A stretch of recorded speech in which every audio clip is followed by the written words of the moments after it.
안녕하세요. 안양시의회 김도현 의원입니다. 우리 또 55만 안양 시민 여러분의 격려와 기대 속에서 초선 임기를 시작한 지가 500일 정도가 됐는데요.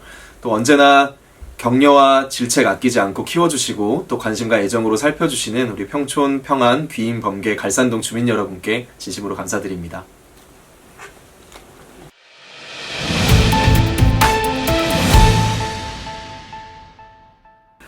네, 9대 안양시 의회는 어느 때보다 젊고 역동적입니다. 이번 안양시 의회 20명 의원들 중에서 청년 의원이 이제 6명으로 30%가 넘는 그런 의회가 되었는데요.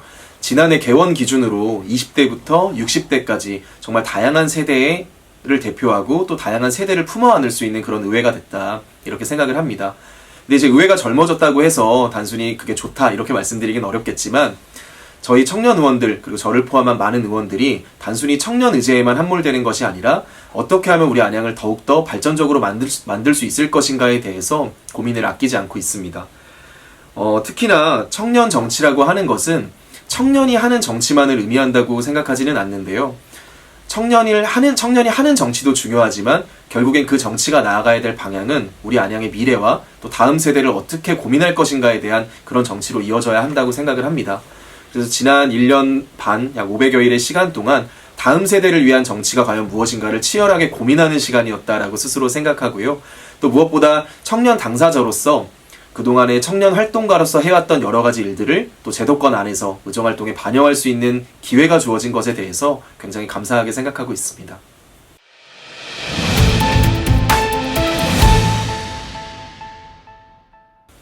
네, 저는 개인적으로 최초라는 단어가 주는 그 의미가 굉장히 크다고 생각합니다. 특히 조례에 있어서만큼은 이 최초라고 하는 것은 우리 사회가 더 이상 이 문제에 대해서 외면하지 않겠다라는 선언이기도 하고요. 또 누군가에게는 이 조례로 인해서 또 세상이 바뀔 수 있는 그런 마중물이 되기도 한다고 저는 생각을 하는데요. 제가 지금까지 1년 반 동안 의정활동을 하면서 15건의 조례 대표 발의를 했습니다. 그리고 그 중에서는 최초의 조례가 몇 가지가 있는데요. 간단하게 소개를 좀 해드리자면 우선 기초자치단체 최초로 공공외교 조례를 만들었습니다. 이 공공외교라고 하는 것이 그동안에는 국가의 책임으로만 인식됐었는데 이런 것들이 이제 지방자치단체에서도 해외의 도시들을 통해서 활발하게 교류하고 그로 인해서 도시의 브랜드를 끌어올리고 또 대한민국의 우호적인 그 외국 시민들의 신뢰를 얻어가는 그런 공공외교 활동을 이제 저희가 주체적으로 해나가겠다라는 그런 의지의 표현이었었고요. 그리고 전국 최초 조례로서 시각장애인 점자 포상을 의무화하는 조례를 만들었습니다. 그러니까 저희가 장애인분들한테 표창장이나 상패 같은 거를 전달을 할 때 당연히 점자로 표시가 되어 있을 거라고 생각들을 하시는데 사실은 그동안엔 그렇지 않았었거든요. 그래서 이번에 안양시 의회 포상조례와 안양시 포상조례를 바꿈으로 인해서 저희가 시각장애인 분들께 포상을 할 때는 마땅히 점자 포상이 가능하도록 그렇게 제도를 바꿨는데 이게 전국 최초였습니다. 그래서 저도 개인적으로는 이 공부하는 과정에서 이게 전국 최초라는 걸 알게 됐었는데 이게 모범 사례가 돼서 지금 다른 지자체에서도 이런 해당 조례를 벤치마킹하고 있다. 제가 이렇게 알고 있고요. 그리고 제가 작년 12월에 청년기본조례를 개정을 했습니다. 청년 당사자로서 활동을 하다가 이제 처음으로 이제 조례를 개정을 한 건데요. 여기에서도 보면 경기도 최초로 우리 안양시에 있는 청년 인재 정보를 수집하고 등록해서 시정에 활용할 수 있게 만드는 그런 제도를 처음으로 고안을 해서 반영을 시켰습니다. 그러니까 이렇듯 뭐 여러 가지 조례들이 있습니다만 이렇게 최초가 갖는 선언적인 조례들을 그동안에 만들기 위해서 많이 고민을 했었고 그런 결과물들이 실제로 우리 사회를 조금씩 바꿔나갈 수 있는 것 같아서 굉장히 감사하고 또 보람 있다라고 생각하고 있습니다.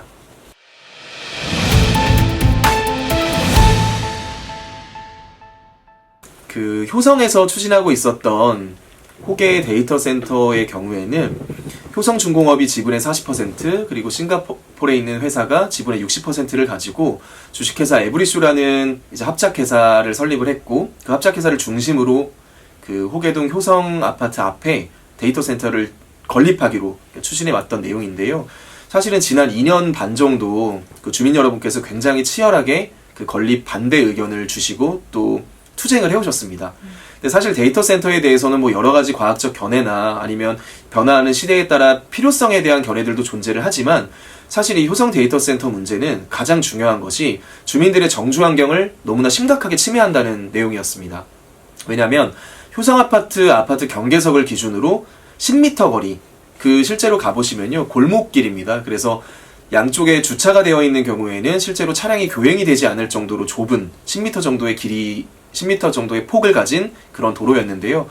그 10m 거리 앞에 심지어 아파트 높이보다 1m가 높은 그런 데이터 센터 건물이 아파트 전체를 가로막는 형태로 들어서는 그런 계획이었었거든요. 그러다 보니까 여러 가지 과학적 견해는 둘째 친다 하더라도 주민들께서는 정주 환경을 심각하게 침해받는 그런 상황이 되실 수밖에 없었던 상황이었습니다. 그러다 보니까 이런 문제를 어떻게 해결할 수 있을까에 대해서 그동안에 주민 여러분과 함께 치열하게 소통하고 고민해왔고, 또 이 부분에 대해서 해당 지역구의 이채명 도의원님, 조지영 시의원님, 그리고 누구보다 이재정 국회의원님께서 많은 관심을 가지고 이 문제를 해결하기 위해서 그동안에 함께 지혜를 모아왔었습니다. 그러는 과정 속에서 결국에는 효성이 이 주민 여러분들의 어떤 반대 논리, 그리고 정주 환경에 대한 존중, 이런 것들 때문에 최종적으로 매각을 결정했다, 이렇게 알고 있고요. 저는 이것이 굉장히 중요한 의미를 갖는 이유가 주민들께서 앞으로도 이런 어떤 시설들이 들어설 때 주민들의 입장에서 어떤 토론이 이루어지고 수기가 이루어지고 그로 인해서 주민들의 입장에 주민들의 편익에 부합하는 방식으로 해결이 되었었던 이 귀중한 선례가 앞으로 데이터 센터뿐만 아니라 도시개발 과정에서 일어날 수 있는 여러 가지 문제들에 대해서 굉장히 중요한 모범 사례가 될 거다라고 저는 생각을 하고요. 사실 주민들께서 그동안에 치열하게 투쟁해 오신 과정 속에서 저는 또 지역의 일꾼으로서 제가 해야 될 일들을 곁에서 도왔을 뿐이라고 생각을 하고요. 또 이 문제가 잘 해결된 것에 대해서 지역 주민의 한 사람으로서, 그리고 시민의 한 사람으로서 같은 보람과 또 행복을 느끼고 있는 중입니다.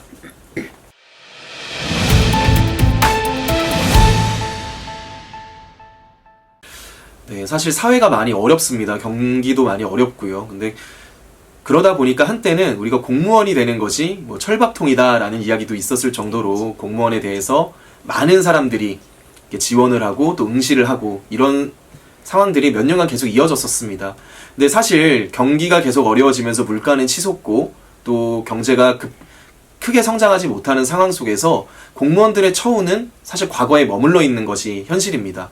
특히나 구급 공무원들 경우에는 임금을 환산해서 나눠보면 거의 최저임금 수준의 임금을 받고 있고, 또 그렇다고 해서 공무원의 복지가 엄청나게 훌륭하거나 또 다른 사기업에 비해서 압도적으로 뛰어나거나 이런 상황도 아니고, 또 예전에 비해서 공무원 연금이라고 하는 것이 메리트가 굉장히 떨어진 상황이다 보니까 저는 앞으로 우리 안양시정의 주체가 되어야 될 이 공무원, 특히나 젊은 공무원들의 사기를 어떻게 하면 진작시키고 이분들을 어떻게 시정의 주체로 양성해 나갈 것이냐에 대한 고민이 우리 사회에 반드시 필요하다라고 생각을 했었습니다. 그러다 보니까 지금까지 MZ 공무원뿐만 아니라 우리 공무원들 처우에 대한 부분들을 굉장히 심도 있게 고민을 많이 했었고요. 사실 지난번에 이제 말씀드렸던 5분 발언을 통해서 두 가지를 크게 말씀을 드렸었는데요. 첫 번째는 이러한 현실을 소개를 하면서 우리 안양시의 공무원 교육비가 수도권에 있는 11개 대도시 중에서 꼴찌다라는 말씀을 드렸습니다. 그래서 공무원 교육비를 증액을 당당하게 증액하고 그런 과정들을 통해서 우리 공무원들을 해당 분야의 전문가로 키워내고 그 전문적인 역량을 시정에 적극적으로 반영할 수 있으려면 일단 교육비 인상이 이루어져야 된다라는 말씀을 첫 번째로 드렸었고요.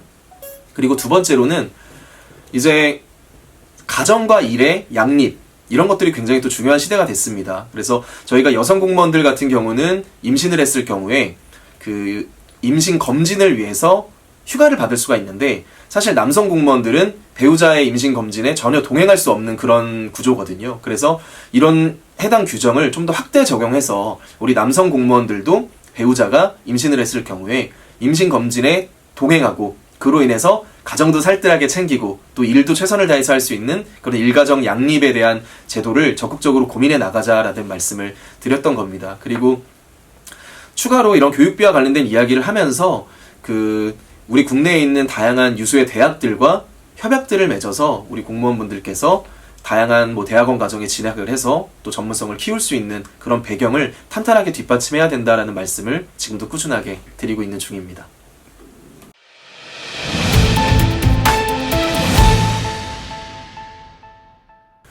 사실 제가 상권에 대한 관심이 굉장히 많습니다. 우리 안양이 과거에는 이제 제조업을 기반으로 많이 성장을 했던 도시지만 현재는 이런 제조업들이 지방으로 많이 이전을 하거나 또 상당 부분 문을 닫게 되면서 우리 안양에서 경기 부양을 할 수 있는 여지가 그렇게 많지가 않은 상태거든요. 그러다 보니까 상대적으로 어려워진 경기 속에 자영업 비중도 굉장히 높아졌는데 이런 자영업을 하고 계신 상인분들을 지키고 또 그분들이 모여있는 상권을 지키는 일이 저는 안양시의 미래 지역경제를 살리는 가장 중요한 일이라고 생각을 했습니다. 그래서 지난 의정활동의 가장 중요한 핵심 키워드 중에 하나가 저한테는 상권이었었고요. 이런 상권에 대한 고민을 하다 보니까 과연 우리 안양의 대표 상권이 어디냐라는 고민을 하게 됐고 범계역 평촌 1번가 저희가 로데오 거리라고 부르는 그 거리를 잘 지키고 가꿔야 되겠다는 생각을 하게 되었습니다. 그러다 보니까 중앙 무대에 있는 오래된 조명 그게 12년이 됐거든요. 근데 이 12년이 지나왔는데 그동안에 너무 시간이 오래되다 보니까 부품도 구하기가 힘들어지고 사실 조명이 제 기능을 못하고 있는 상황인데 지난 3년간 수리비로만 약 2천만 원 정도가 소요가 됐었어요. 그래서 이런 것들을 저희가 근본적으로 좀 해결을 해야 되고 그리고 두 번째로는 이 거리 경관을 획기적으로 만들어서 정말 이 범계 지역, 평촌 지역의 랜드마크를 하나 만들어야 되겠다는 고민을 하게 됐습니다. 그러다 보니까 올해 초부터 상인회 뿐만 아니라 우리 시의 기업경제과와 어떻게 하면 이 범계 로데오 거리를 획기적으로 바꿀 수 있을까에 대한 고민을 앞장서서 하게 되었고 그 과정에서 제가 제안을 했던 것이 오래된 조명을 철거하고 그 자리에 미디어 아트를 구현할 수 있는 미디어 파사드를 설치하자라는 쪽으로 지혜를 좀 모으게 됐습니다. 그러는 과정 속에서 상인분들의 의견도 경청하고 우리 기업경제과의 의견도 경청하고 또 이런 것들을 훌륭하게 수행해 줄 수 있는 여러 기업들을 찾아다니면서 기업들의 조언도 구하고 그러면서 저희가 사업 계획을 완성을 하게 됐고요. 또 이런 예산을 확보하기 위해서 경기도 의회와의 적극적인 협조를 통해서 지난 경기도 특별조정교부금 6억을 확보하는 데까지 정확하게 9개월 정도가 소요가 됐습니다. 그래서 개인적으로는 제가 안양 시민이고 안양 이 지역 그리고 평촌 범계에서 성장한 한 사람의 시민으로서 10여 년이 넘는 세월 동안에 정말 획기적인 변화의 틀을 제가 한번 마련할 수 있는 기회를 얻었다는 것 자체가 저한테도 굉장히 큰 기쁨이고 보람이라고 생각을 하고요. 저는 이게 잘 추진이 돼서 내년 봄에 공사가 이루어지고 실제로 미디어 파사드가 설치가 돼서 여러 가지 아트 콘텐츠가 구현이 된다고 한다면 정말 우리의 평촌, 범계 지역을 상징할 수 있는 랜드마크 그리고 범계역 상권을 살릴 수 있고 인구를 유입할 수 있는 중요한 메리트가 되지 않을까 그렇게 확신하고 있습니다.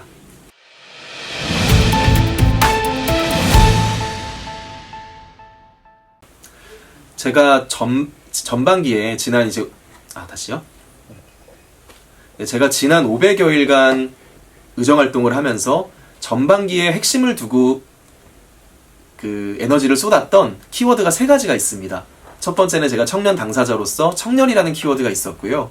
두 번째는 앞서 말씀드렸던 상권, 그리고 세 번째는 장애인이었습니다. 그러다 보니까 지난 의정활동을 하면서 장애인과 관련해서는 소관상임위가 아님에도 불구하고 청각장애인들을 위한 여러 가지 처우 개선에 적극적으로 나섰고요. 그리고 앞서 말씀드렸던 조례 개정을 통해서 시각장애인 점차 포상 규정을 제정하는 등 그런 장애인과 관련된 활동들을 좀 열심히 해왔고요. 그리고 상권을 지키기 위해서 우리 귀인동 먹거리촌 같은 우리 상권이 골목형 상점가로 지정되기 위한 절차를 간소화하기 위한 그런 조례도 제가 개정을 했고 앞서 말씀드렸던 것처럼 범계역의 여러 가지 경관을 바꾸기 위한 노력들 그리고 상권 활성화 센터를 어떻게 하면 좀 더 상인 입장에서 도움이 되는 기관으로 만들 수 있냐에 대한 고민들을 이어왔었습니다. 그리고 청년 당사자로서의 고민도 물론 이어왔었고요. 그래서 제가 전반기에는 여러 가지 일들을 다 잘하기보다는 정말 제가 해야 될 핵심 키워드를 바탕으로 그곳에서 성과를 내는 데 주력을 해왔습니다. 그래서 실제로 청년, 상권, 장애인이란 분야에서는 나름대로의 성과를 이뤄왔고 또 그것들을 바탕으로 남은 전반기 의정활동에 책임을 다해야 될 부분들을 제가 충분히 파악했다라고 생각이 들고요. 이제 그런 측면에서 해왔던 일들에 대해서 책임있게 앞으로 하겠다라는 말씀을 한 번 더 드리는 게 중요할 것 같고요. 또 남은 기간 동안에는 사실 어떤 것들이 우선순위에 있다라고 말하기는 좀 어려울 것 같습니다. 왜냐하면 우리 안양시가 지금 세수도 줄어들고 여러 가지 어려운 상황입니다. 그렇기 때문에 제가 고민하고 있는 것이 우선순위가 되기보다는 이 변화하는 시대 그리고 변화하는 예산 상황 그 다음에 경제 상황 이런 것들에 맞춰서 시민들께서 정말 우선순위를 삼는 게 무엇인가를 고민하는 시간으로 저는 보내야 된다고 생각이 들고요. 그래서 제가 캐치프레이즈로 삼고 있는 것이 믿고 맡길 미래, 유능한 공감이라는 걸로 저를 소개를 많이 하는데요. 단순히 듣고 공감하는 데서 멈추는 게 아니라 그걸 바탕으로 유능한 해결책을 제시하고 또 우리 안양의 미래를 함께 설계할 수 있는 그런 일꾼으로서 제 역할을 하는 게 너무 중요하다고 생각을 합니다. 그래서 남은 의정활동의 목표는 유능한 공감으로 시민 곁에 서겠다라는 말씀을 드리는 걸로 가름해야 될 것 같습니다.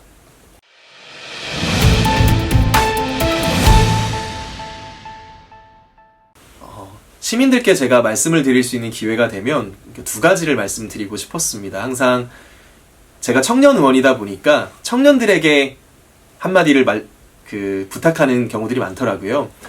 청년분들께는 늘 보면 많은 분들이 청년들을 위로하고 격려하는 쪽에 초점을 많이 맞추시는 것 같습니다. 근데 저는 지금 우리 청년 세대만큼 뛰어난 세대는 없었다라고 생각이 들어요. 너무나 많이 공부하고 너무나 치열하게 고민하고 그러는 와중에 경쟁하는 와중에도 환경 문제, 글로벌 이슈, 쓰레기 문제 이런 부분들에 대해서도 누구보다 치열하게 고민해 나면서 사회적 책임도 다하는 세대가 저는 지금의 청년 청소년 세대라고 생각을 합니다. 그래서 정말 이 청년 세대, 청소년 세대에게는 그런 고민들 속에서도 항상 든든하게 제 역할을 하고 있는 멋진 세대다라는 말씀을 드리고 싶고요. 그래서 저 역시 함께 그 자리에서 든든하게 서겠다는 말씀을 드리고 싶었습니다. 단순히 위로가 아니라 함께 하겠다라는 말씀을 드리고 싶고요. 그리고 우리 시민들께는 저는 늘 감사한 마음이 있습니다. 사실 지난 지방선거가 굉장히 어려운 선거였거든요. 특히나 저는 1-4번을 달고 나온 후보였고 그렇기 때문에 낙선이 예상되는 그런 선거였음에도 불구하고 또 새벽까지 이어지는 치열한 접전 끝에 저를 시민의 일꾼으로 선택해 주셨습니다. 그것은 단순히 어떤 정당이나 당리당략에 얽매이는 것이 아니라 누가 우리 안양에 정말 필요한 인물인가, 이 사람이 어떤 비전을 가지고 있는가를 정말 꼼꼼하게 살펴주시고 김도현이라는 이름을 기억해 주신 특히 8,115분의 주민 여러분 덕분이었다고 생각을 합니다. 그리고 그것이 우리 평촌평안 귀인범계 갈산동 주민 여러분의 뜻이자 55만 안양시민 여러분의 의지였다라고 저는 생각을 합니다. 그런 의지 속에서 저에게 기회를 주신 우리 시민 여러분께 언제나 감사드린다는 말씀 드리고 싶고요. 기대에 어긋나지 않도록 남은 임기 동안 최선을 다해서 소명을 다하는 그런 모습 보여드리겠다고 말씀드리고 싶습니다. 네, 날씨가 많이 추워지고 있습니다. 우리 시민 여러분께서 조금 더 따뜻한 겨울, 행복한 겨울 맞이하실 수 있도록 저 역시 최선을 다하겠습니다. 언제나 응원하겠습니다. 화이팅!